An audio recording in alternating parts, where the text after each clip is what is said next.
When we think of suspense, we usually imagine something visual, a shadow, a figure, a creature, something moving in the dark.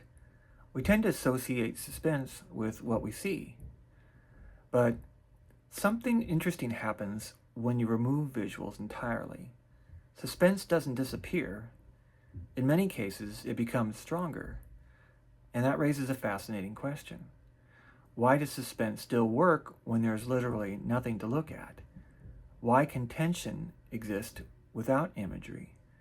Why can a story hold your attention when your eyes have nothing to engage with? The answer has less to do with fear and much more to do with the human mind. Because suspense is not primarily visual, it's psychological. Suspense lives in uncertainty. It exists in the space between what we know and what we do not know. When you can see something clearly, your brain resolves information quickly. It categorizes, it labels, it stabilizes perception. But when you cannot see anything, your mind begins to work differently. It fills gaps. It predicts.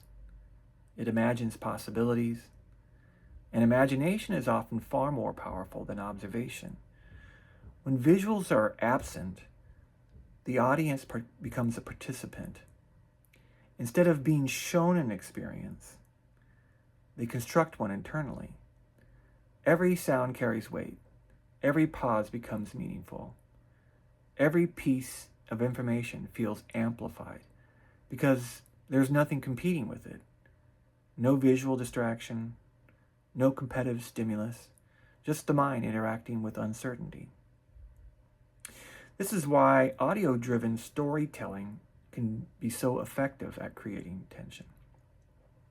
The suspense does not come from what is shown, it comes from what is suggested, from what is implied, from what is left unresolved. The brain is constantly asking, what is happening?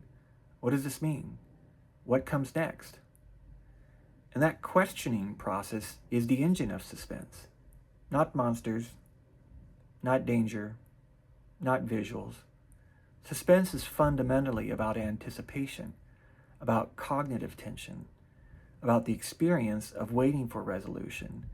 Even in stories where nothing is trying to harm you, suspense can still thrive because the mind is reacting not to threat, but to uncertainty.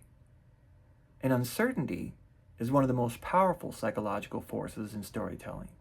It engages curiosity, attention, interpretation, imagination, which is why suspense does not require spectacle. It requires structure. It requires spacing. It requires the careful control of information. And perhaps more importantly, it requires trust in the audience's imagination. Because often, what we do not see is far more compelling than what we do.